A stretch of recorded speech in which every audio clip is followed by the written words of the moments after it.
If everyone takes action like I've done, number one, the world would be a better place. You would have thriving people, not people just living day to day trying to make it. So if you've got a community of thriving individuals that are happy with their day to day life, that have food, that have a safe space to be in a community where everyone knows the value of life. That's a problem too we have in the States. We don't value everyone if they don't look like us and don't have the same beliefs as us. So if everyone did their part, we would be better people. We would be healthier people, not just because we have food, but Yeah. emotionally healthy. It's just a domino effect.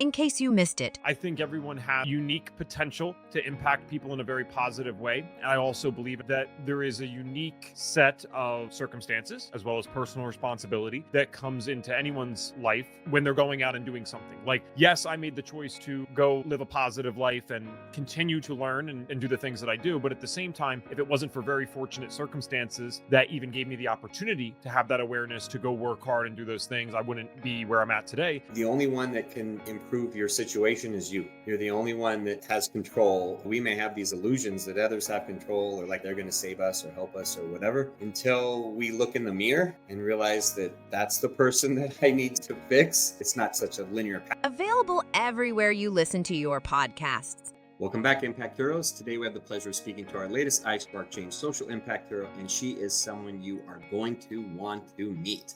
Our guest today is a hugely generous and empathetic human being. Few shine as brightly as her. Her lineage is steeped in service, and she has dedicated over 20 years to corporate America, leaving an indelible mark. Known for her infectious joy, laughter, and radiant smile, she possesses an unwavering passion for people, a proactive, make things happen mindset, and authentic generosity that truly inspires the world. She's a social entrepreneur, a change maker in social innovation, and an impact investor who's the president and CEO of Child Enterprises and the founder of Footprints in Africa. I know we're going to talk about that for sure. Her dedication is palpable as she leaves a lasting legacy through her work and feeds over 5,000, get that, 5,000 individuals daily, provides higher education scholarships, and supports numerous small businesses throughout Africa. Her leadership has transformed the organization into a beacon of hope and progress. Her influence is widely recognized with accolades such as the National Women History Month Spotlight, Black History Month Spotlight, Talk Greenville Magazine's 25 Most Beautiful Women in the Upstate, and the African Community Service Award. Her creative spirit shines through her love for the arts, music, and international travel, and is driven by a belief in the power of collective action. She champions advocacy and community outreach, fostering real change for the greater good. And we definitely need more of that. So please welcome the brilliant, insightful, and remarkably inspiring Tammy Darmel Moore. Tammy, welcome to the iSpark Change podcast. Thank you. Thank you for having me. Such a beautiful intro. I appreciate that. Oh, you're very welcome. Well, here's the thing though, Tammy, it's your story. I just shared it. So Thank so all the you. accolades go to you. Yeah, we do take pride in the introductions because you're on the show because we consider you a social impact hero. And so we feel it is our honor and duty to share how great you are with our audience so they know, your full background, so to Thank speak. you. Yeah, you're very welcome. So, as I said, we see you as someone that's spreading positive change in the world, Tammy. We see you as someone whose actions have a positive effect on humanity and have that ripple effect of a social impact hero, by our definition. So, my question to you to start out, same question we always ask everyone to start out this podcast is: we see you as a hero. Do you see yourself as a hero? Not necessarily a hero, but indeed a change maker. I will wear that. There's so much that needs to be done. And if everyone would do just a little something, the world would be a better place. And it doesn't always mean money when we say things need to be done. Hmm. Um, we take for granted, when I say we, most of us as individuals here in the United States, we have so much to be thankful for. And the things that I've seen in other countries traveling abroad, if they had a fraction of what we have, they would be internally grateful just for having a fraction of what we have. And yet some of us complain about not having enough or wanting to get the next new shiny thing. And so it just brings things into perspective when you travel abroad and see how others are living. So no, I don't consider myself a hero. I consider myself a change maker, a person that is aware that I am very fortunate, not rich, but very fortunate for having good health, for having a great state of mind, to having a make things happen mentality, and being able to take those characteristics, those attributes, and willing to put it towards the greater good for other people. And that truly makes you a hero by our definition. And I would say that it makes you, you said not rich. I would say that makes you so rich in so many other ways that are far Yes. more valuable than money. And I love the perspective because I've traveled to many other countries as well, and third world countries and so forth. And it is it's always humbling and amazing to see the difference from the United States to so many other places in the world. And we have a global audience, and so there's people that listen from all over the place. And it's sad that oftentimes what we throw away is considered immensely valuable in other places. And so I love the perspective. And then the second part is that what you said about just everybody doing their part, because we talk about that regularly on this show, is that it doesn't take someone doing these crazy big heroic things by the comic book sense of the word. It just takes someone doing a positive action on a daily basis Mhm. to change the world. And that's what it seems that you're all about. So, Exactly. so tell me, Tammy, how did you? We're always fascinated by the origin story of the hero. So, how did you begin doing the work that you're doing? How did you get involved in being a social entrepreneur and a change maker, and wanting to really have an impact on a global level? I would have to credit that to my parents starting off. My dad is military, a veteran, fought in two wars. My mom is known as for sure, the anchor for the family. And I'm not just talking about my immediate family.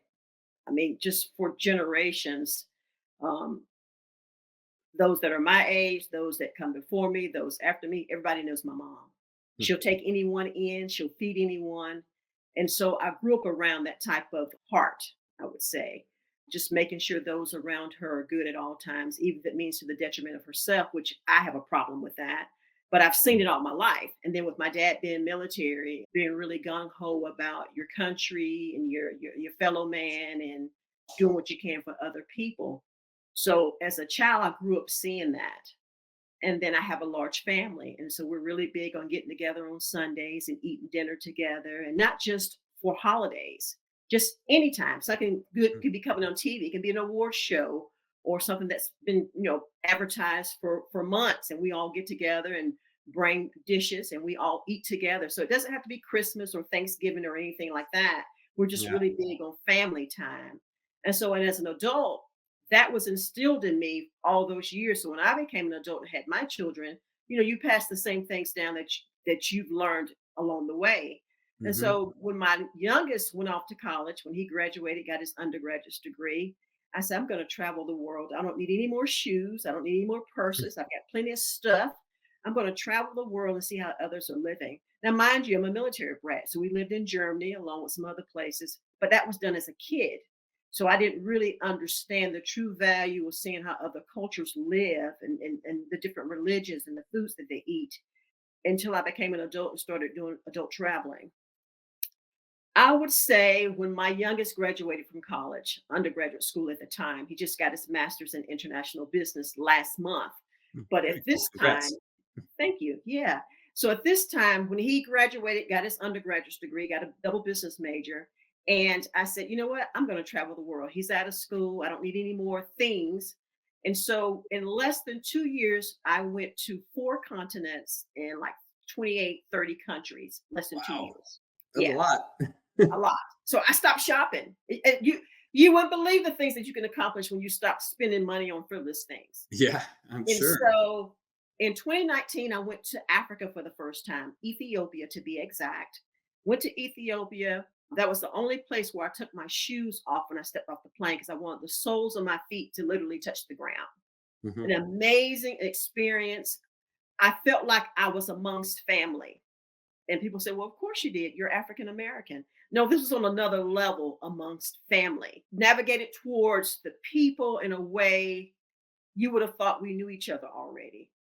The food, the hospitality, the church settings, all those things that we do here in America as Black families that I'm accustomed to was to the third power there. It just felt Mhm. so natural. And so I noticed the need. I mean, just basic necessities. I'm thinking, wow, they don't have A, B, C. This is crazy. And one Yeah. of the things that really stood out to me was the children. Now, adults included, but more so the children didn't have shoes. And the shoes that they did have on, their feet were protruding. It was just like a worn piece of material. You saw more feet than you saw shoe material. And so Mm. I'm thinking, this is crazy. There's no way in the world their arch is good. Yeah. There's no way. I mean, their arches are falling. That means your legs have to hurt, just a domino effect. And so I learned because I stayed in the bush for 3 days. I was there for 2 weeks, but I stayed in the actual bush for 3 days. And when I say bush, I'm speaking of no running water, no electricity, no clocks, no cell phones, no nothing. You're literally using Mother Nature to tell time when the sun rises, when the sun sets. They're eating I love that. their surroundings, trees, the nuts and fruits and stuff. And what I saw most was bearing ground, no grass, a bunch of gravel and rocks and rough terrain. But these children were running and playing on this stuff. And most of them had no clothing on. And those that did have on clothing, it was more like a piece of cloth just to cover their private parts. Mhm. And they did that because they knew they had guests coming. Figure Yeah. that out. They did that because they knew they had guests coming on. So that was their way of putting on clothing because people were coming to visit. And so we were in the bush for 3 days. And so I'm asking about education. What do we do about school? Most don't go to school because they don't have shoes and they walk a great distance to get to some go to the university and some go to actual school, grade school. And because they walk such a great distance, they don't have shoes, they're at risk of parasitic diseases. They can step on something or be bitten by something. And there's a great chance, 95, 98% chance, we now know because I've done my homework, that they will be bitten or step on something. And so they end up losing a toe, having their feet amputated because of the poison that gets in their bloodstream. And so I said, I think I can do something about this. I think this is something that I can really help with. And so when I left that third day out of the bush, because I was there 2 weeks, that third day I was leaving, a little girl walked up to me and asked me for the shoes I had on my feet. Now, mind you, I'm already thinking there has to be something I can do about these shoes. And Mhm. so to have a child walk up to me and ask me for the shoes that I had on my feet was really heartbreaking to be able to have to tell a child no. I had on a pair Yeah. of black Air Max tennis shoes. And mind you, I have more than enough. I've got plenty of stuff. And so I'm looking at this child's feet and she's not just asking for my shoes because she wants my shoes. She literally needs my shoes. But Yeah. I'm not accustomed to walking on rough terrain and gravel and rocks. They're accustomed to that. And where my bus was parked that I was riding on, I probably had a 5-mile walk to get to the bus. Oh, wow. Yeah, because the bus refused to come up in the bush. The bush is kind of taboo because very nomadic. Like I say, they eat their surroundings. And the people that are more, for lack of better words, civilized, that live in some of the better off areas in Ethiopia, like Termi and Mercy and Addis Ababa, which is the capital. Those areas, some have roads, but the area that I was in the bush, there's no roads, literally something you would see on National Geographics. And Yeah. so the little girl asked for my shoes, and I had to tell a child no to a pair of shoes, not to candy, not to video games, but no to a pair of shoes. And so that Mm. thing stuck with me the whole time. And so when I got back to the States, I said, when I go back to Ethiopia, I'm going to make sure I take these shoes here, the ones that she asked for. I'm going to wash them, take them back to that one particular child. But then it would have that COVID would hit. And so we were not able to travel back. And so here in South Carolina, although we've heard the word pandemic, nobody I know has lived through one. Hmm. It was new to all of us. And so we're trying to get acclimated with the new norm, not thinking it's going to last for years, maybe a couple of weeks, Yeah. maybe a month. And then here we are going into years with this thing. And so I said, you know what? I'm going to start collecting shoes. I'm going to make sure when this pandemic lifts, I can actually go back to Ethiopia and take not just the one pair of shoes that the little girl asked for. I can take more shoes to help more people. And Yeah. so within that time frame, I got my family member and close friends involved. I said, I know you guys are doing what I'm doing. You're cleaning out your closet. You're cleaning out your garage. We've got all this idle time on our hand because everything is shut down. Give me those shoes you guys don't want. So within less than 2 weeks, I had 100 pair of shoes. I had more than 100 pair of shoes in 2 weeks. Yes. And so as COVID went on, still wasn't able to do like I needed to because my background is business development. So I do business development consulting. Well, we're not going to businesses consulting. We're not going to anybody's home. You're trying to stay away from people. You're wearing Yeah. a mask and the whole nine. And so I've got this time on my hand, and I'm not one to sit and hit my thumbs together. I'm gonna make things happen kind of gal. And Yeah. so I started Footprints in Africa. And folks say, well, how did the name come about? Well, while I was in the bush, I saw more footprints than I saw shoe prints. And Mm. that's how I came up with the name Footprints in Africa. I And love that. Yeah, that's really cool. thank you. And so our first project, which is running right now, and we're 4 years old as of June 2nd this month. And so our first project is Souls for Africa for obvious reason. We're Hmm. collecting shoes during the months of April, May, and June. We start April 1st, it goes to the end of June. And I started in April because people are spring cleaning, throwing out. So as we speak, the project is running. We do it annually. And that came about because of my first visit to Ethiopia, the little girl in the bush that asked me for my shoes. That's our first project, Souls for Africa. Well, congratulations on hitting 4 years. And Thank first you. off, and then secondly, congrats on seeing a need and doing something about it. You said that you're someone that wants to do something and take action. And there's so many people in our world, they'll see issues, they'll see challenges, they'll see needs, and they just, oh yeah, that's terrible, this or that, or maybe they send a few bucks, which is fine, right? Which Mhm. is fine to to donate some money if you have the means to do so. That's fine too.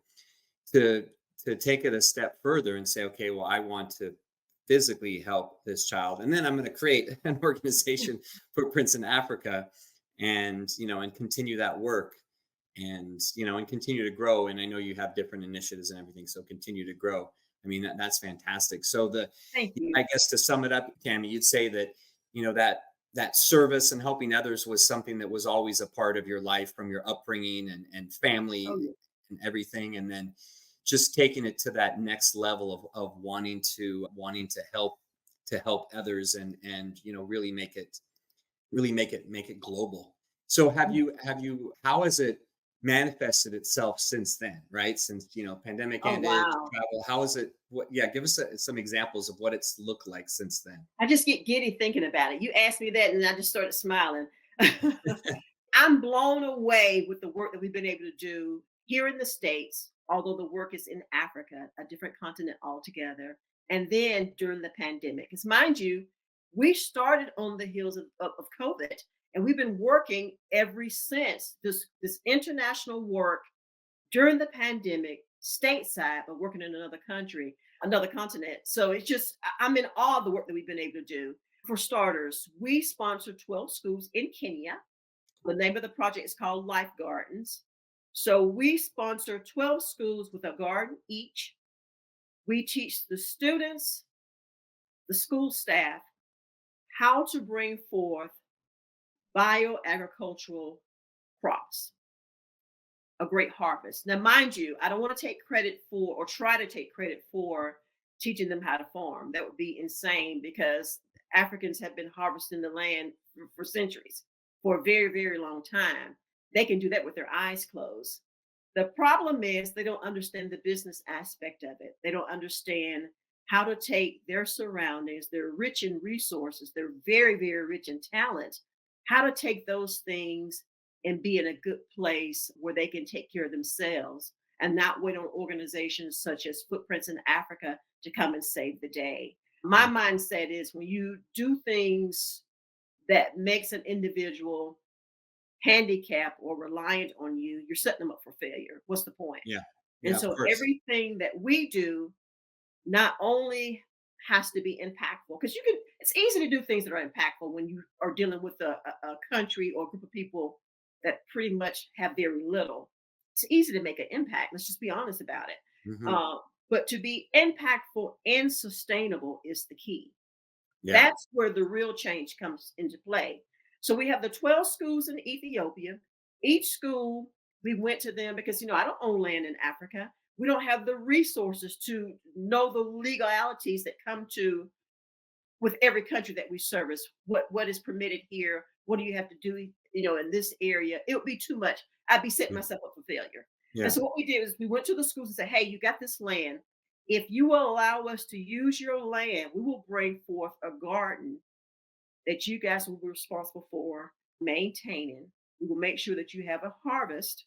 You'll have what you need to have a harvest. We'll teach all the students, and we did exactly that. The plan was to do 12 schools, feed 1,500 children several meals a day. After two schools, we were feeding well over 1,200 children. So I'm thinking, okay, now I'm not a subject matter expert. That's a big Well, ratio. you know what I'm saying? But Yeah. I can count. I know how to count, and I know that math is way off. How did I get so far off? So I reached out to my boots on the ground and said, "Hey, how do we mess up so bigly? In such a way. This is massive. We're thinking 1,500 for 12 schools, almost 1,200 for 12 schools." And so they said, "Well, more students are coming to school now because the word has gotten out that American is feeding the children every day." I'm Oh, like, wow. whoa, yes. Yeah. So That's pretty mind you cool. now, we're not the only ones dealing with the pandemic here in the States. It's worldwide. So children were not going to school in Africa. Parents were not, it just wasn't, it was a done deal for them. We're not, Yeah. they already have health issues. They already have lack. So to have that type of issue to be another layer of things they have to deal with, it was just a no-brainer for them not to send their children to school. And so the attendance in school had fallen greatly. But when we started the gardens, we were on garden number 2. In other words, school number 2. And we were at over 1,100 students with just the 2 schools. We've completed 12 schools.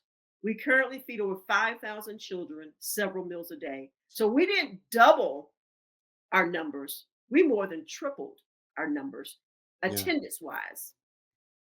So in addition to that, our gardens also combat malaria by 75%. I didn't even think about malaria. I just Yeah. wanted to feed the babies. I Yeah. just wanted to feed the children How does that work? How does that work that they combat malaria? because before we came into play, like I said, they would do their crops, but they would do like rice and grain, no green leafy stuff. Mm. You need greens, Yeah. but Yeah. they had to do what was doable for their finances. And see, that type of, they can get a whole sack of, they call it limu, Lemu. They can get a sack of that. It's very inexpensive, but it Hmm. brings forth wheats and grains and stuff that's kind of what we would consider like pasta that swells you up. So it Yeah. makes you feel like you're full when you're really not full. Yeah. So for them, it makes sense because they have limited resources when it comes to the dollar amount. So they can buy that, you know, in bulk, and Yeah. then it makes you feel like you're full, but it's not good for you. It's like Yeah. eating pasta here in the States, Yeah. spaghetti, pizza, lasagna. It's Yeah. good, but is too much of that stuff really good for you? Yeah. You Exactly. get what I'm saying? Yeah. So we brought in the green leafy stuff. They took it a step further and started making medicine. I Oh, didn't cool. even think about that.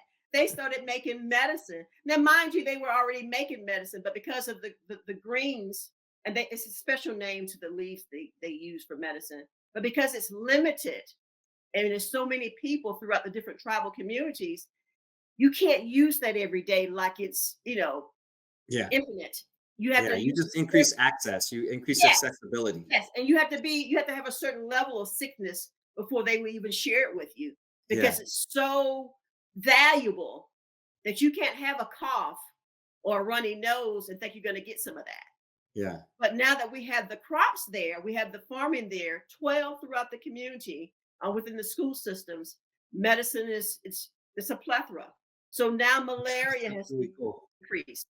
Yeah, and so I was thinking, I didn't think about attendance. I'm thinking about feeding children. That's my thing. I want to make sure the babies eat and have Yeah. healthy meals. And so because of that, they started making medicine with the crops because they have more than enough. My thing is more than enough. My background is 20 plus years business development. So I'm not going to let you have resources around you and you be hungry and you don't Yeah. have Yeah. housing and you don't have, the basic necessities.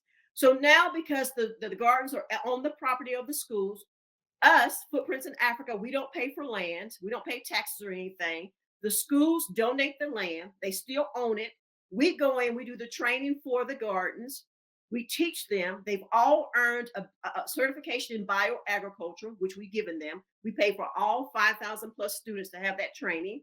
They all Mhm. have a paper certification that Yeah. will benefit them long after they're out of school. So when they start having their own families, they've gotten this during grade school, this bioagricultural training. So that's number one with the life gardens, bioagricultural training. School attendance has increased. Malaria has decreased by 75%. They no longer have lunch dues because they eat at school. They no longer have uniform dues because they're bringing money in from at school. And so my thing was during harvest season, plant more than enough so you can have plenty of crop. They said, well, no, Miss Tammy, no, because it will spoil.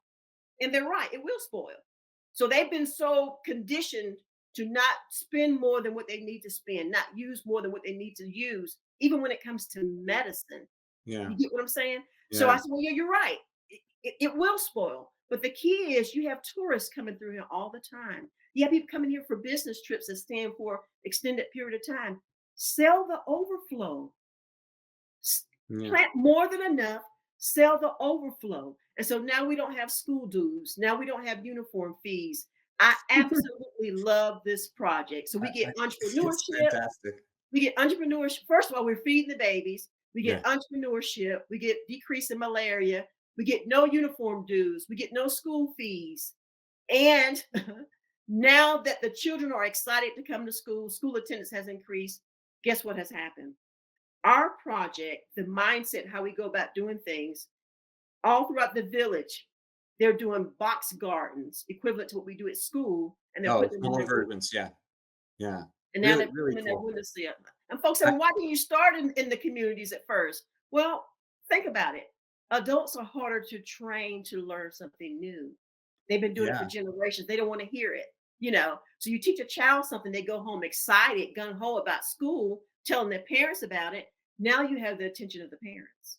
Yeah. It's a great Absolutely approach. love it. And it's Absolutely. so one of the things we talk about at I Spark Change, Tammy, is the ripple effect that Mhm. what we call a spark moment, where our actions or the actions of another towards us have that ripple effect. The spark moment is the initial act, and then it has a ripple effect that Mhm. goes far beyond that initial act, where sometimes you don't even know the impact, right? Mhm. And there's lots of quantifiable measures, right? Like the decrease in malaria and the Mhm.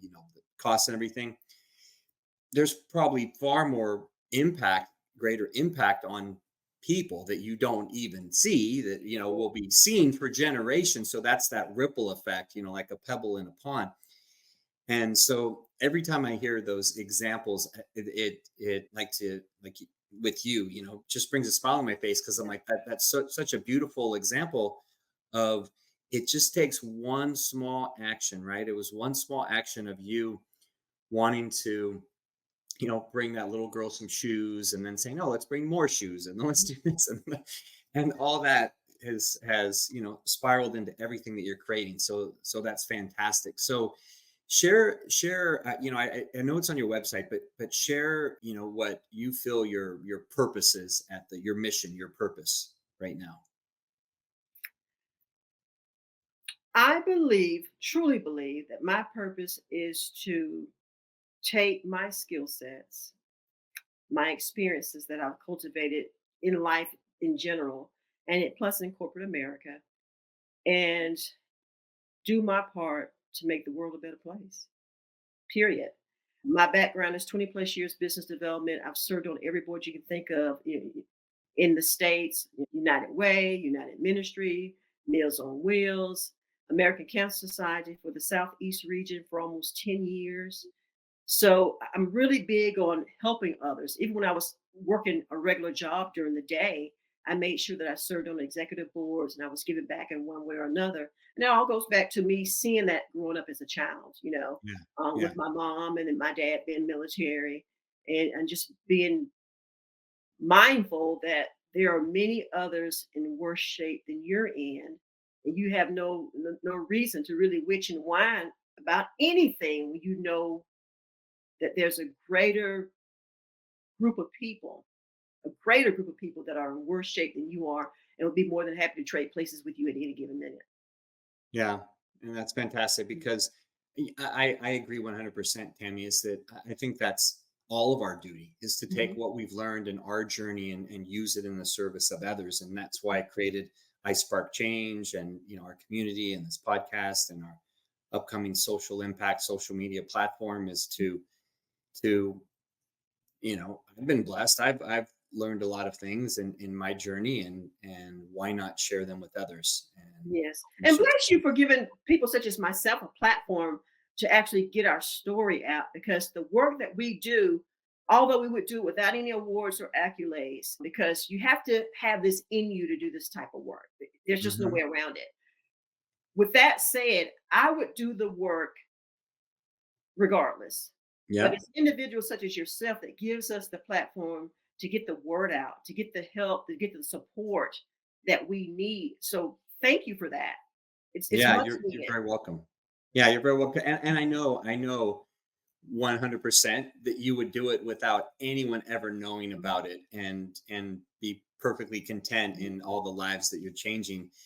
And I that's part of our duty in sharing, amplifying the stories of others because I feel that that motivates others to take action. So when someone Yes. sees that little girl with the shoes, they don't just think, "Oh, oh yeah, that's unfortunate." They're like, "Oh, hey, Tammy did it. Why Mhm, can't I do it?" All mhm. right, and so that's inspiring and motivating. And that's why with our social impact social media platform that we're creating is will be that central hub where everybody can learn about people like yourself that are doing good in the world. And it doesn't have to be next door. It can be totally on the other side of the world. And we'll learn about the positive impacts. And that's what we're building because there's so many people like you out there that nobody knows about. And it's great. They're going to do the work like they Mhm. would have, like yourself. They're not doing it for accolades. They're doing it because they want to help.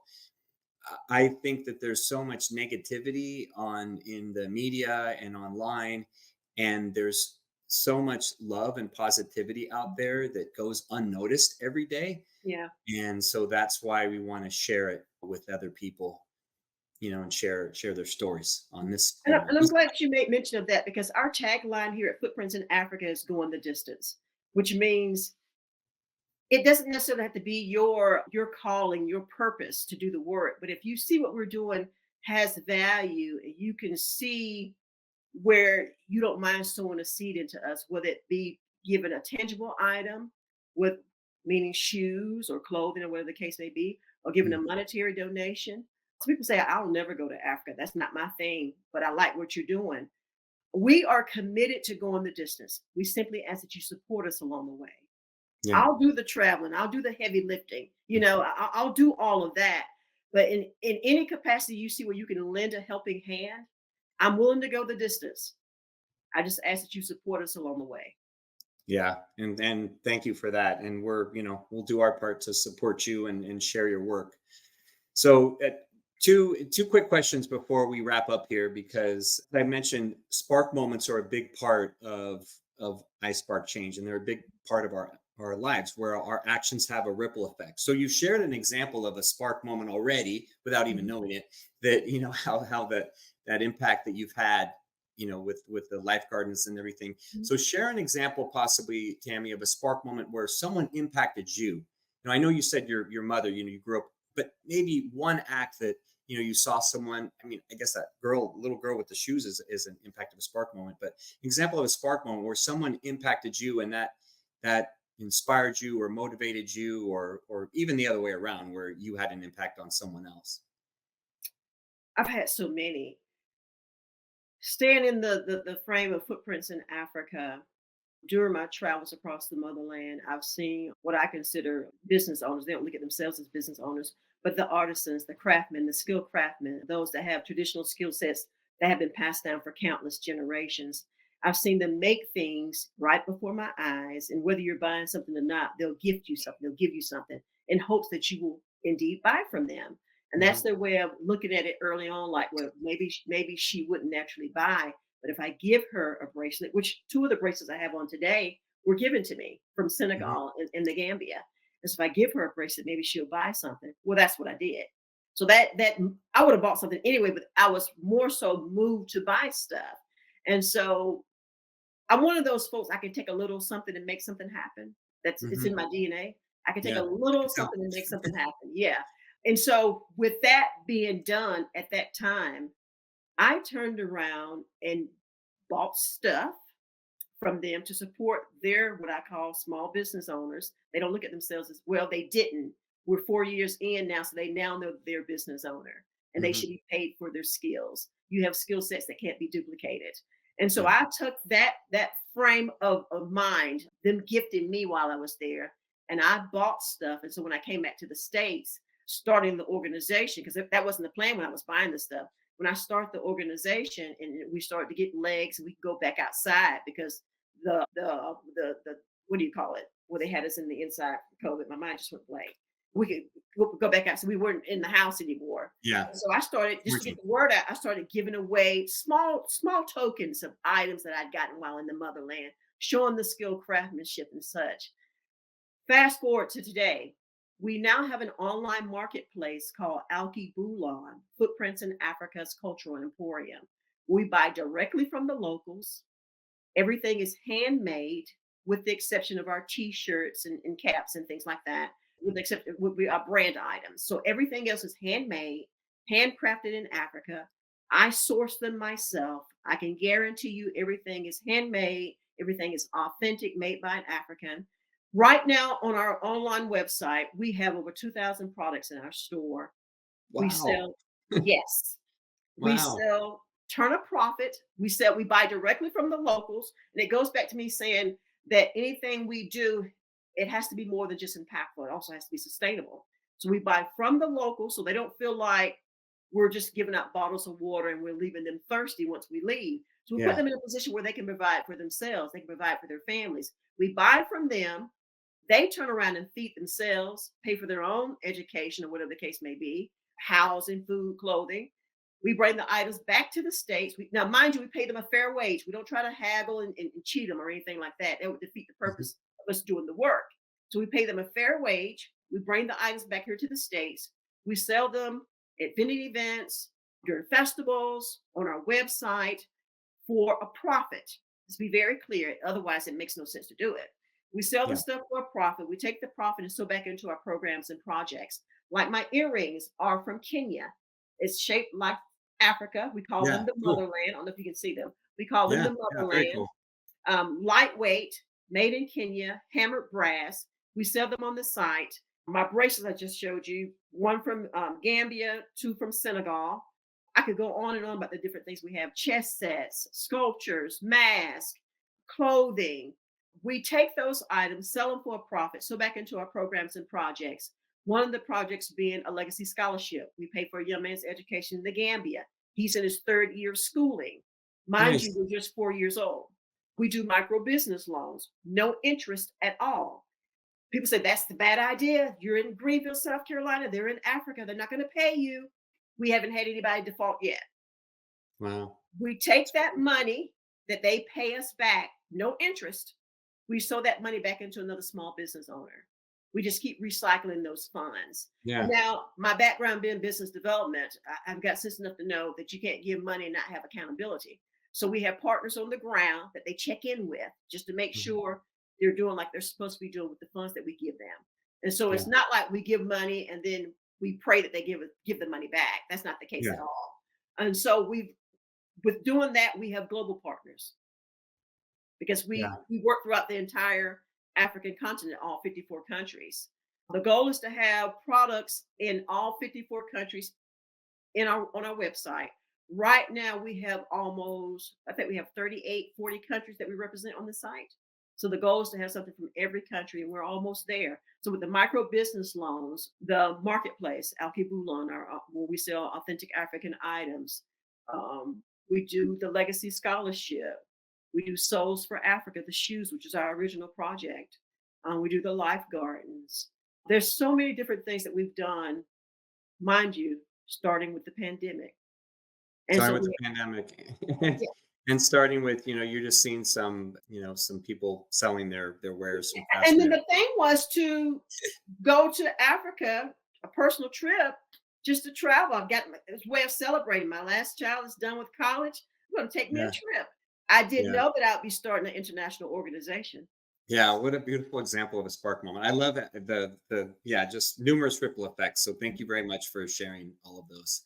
So Tammy, where's the best place for them to connect with you to learn more about footprints in Africa? And we'll put everything in the show notes, by the way, but Yeah. So, of course, the website, we ask that you subscribe to the site.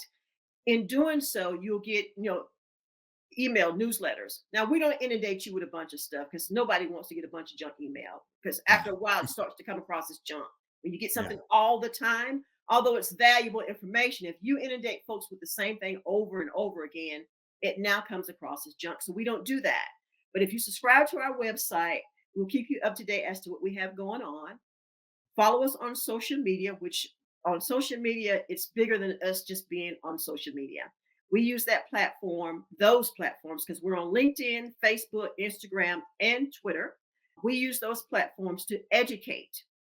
So as we ask you guys to support us, we're also giving back to you all. We don't consider ourselves the subject matter expert, but as we learn from those in Africa, we're committed to sharing with you all. So on Sundays, every Sunday, unless there's something special taking place, we do Dispelling Myths and Unveiling Truths. We highlight that on the website. So it's a myth about Africa, and we share the truth. On Mondays, we do an African proverb, because proverbs or African proverbs are biblical, so to speak, to hmm Africans, hmm paramount. On Tuesdays, we do Truth Bearer Tuesday. We share truth about Africa. On Wednesday, it's Wow Wednesday. We share something in the news that's taking place in Africa. So we really never know what that is. It just depends on what's taking place. On yeah, Thursday, it's Thought Provoking Thursday. And so we give you something to really chew on, something to really think about. On Friday, we give you another African proverb. On Saturday, it's Sell Something Saturday. So we'll highlight something from our website, such as the Motherland earrings. And so yeah. every Saturday, you get to see something new. And then we start over on Sunday. The only time we deviate from that is, say, for instance, it was Forest Day, World Conservation Forest Day. We sponsored an acre of land in Africa, said that we'd be responsible for maintaining its upkeep. So we announced that instead. Yeah. Always something relevant. Always Yes, something relevant. exactly. Always something relevant. Yeah. So if you subscribe to our website, follow us on social media, those things will keep you up to date as to what we have going on. Those are Very the two cool. biggies right there. Then you can always shoot us an email. We do respond to the emails. So you don't have to worry about sending a message, nobody gets back with you. That's not the case at all. And I'm pretty hands-on with the organization. This is my baby. I'm very passionate about it. And so I I can make it my tell. business. I make it my business to be engaged with the community because I understand I need their support. Um, Yeah. in order to do the work that I see us doing from years on to come, I need the support of the public. Yeah, and this is only the beginning. Well, thank you for sharing that. We'll make sure everything is in the show notes. Thank So, you. final quick question here, Mhm. Tammy, because our goal at iSpark Change is to positively impact 1 billion people within 5 years of launching our upcoming social impact social media platform. And we know we can't do it alone. We know we need the help of impactful leaders like yourself to show others the way because many people feel, as I once did, that they're too small to make a difference. Mhm. So we value your thoughts and opinions as a social impact hero. So I want you to peer into the future of iSpark Change making an impact and peer into our crystal ball here and tell me what can the world become if everyone believes they can impact our future and takes action like you did. If everyone takes action like I've done, number one, the world would be a better place. We know that. As a whole, the world would be a better place. But you would have thriving people, not people just living day to day trying to make it. People will actually be thriving. So if you've got a community of thriving individuals that are happy with their day to day life, that have food, that have a safe space, and that's a big deal to have a safe. First of all, you got to have a safe space. To have a Hmm. safe space, to be in a community where everyone knows the value of life. That's a problem too we have in the States. We don't value everyone if they don't look like us and don't have the same beliefs as us. So if everyone did their part and showed value in humans as a whole, individuals as a whole, we would be better people. We would create safe spaces, not even trying to, but automatically that creates a safe space when we value one another. We would be healthier people, not just because we have food, but mentally, Yeah, emotionally healthy. You which is know, important. it's just a domino effect. And when you have a group of a community of people that feel safe in their surroundings, where they can be themselves authentically, where they can be vocal and not be judged, where they can be themselves and be loved for being themselves, there's no boundaries to what we can achieve. Yeah, Then you start creating over and beyond the norm because you're not scared to cross boundaries. Because when you're judged and you don't feel like you can be yourself, or you don't feel that you have anything to contribute, where you're stagnated. You're not even thinking outside the box because you yeah, feel like I can't do that. I don't have enough to do that. Well, who am I? That type of thing. So you're second guessing yourself.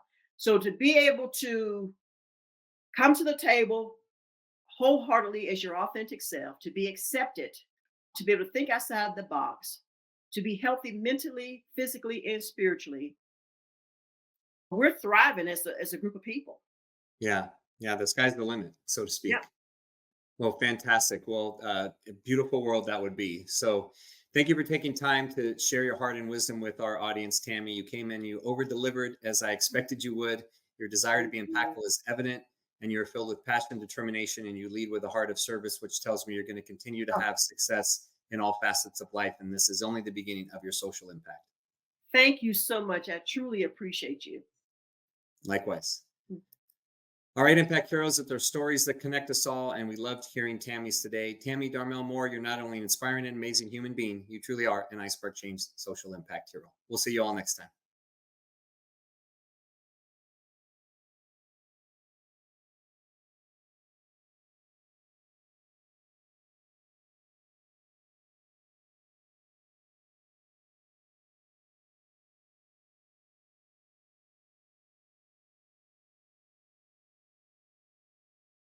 Visit rickornelis.com to book him today.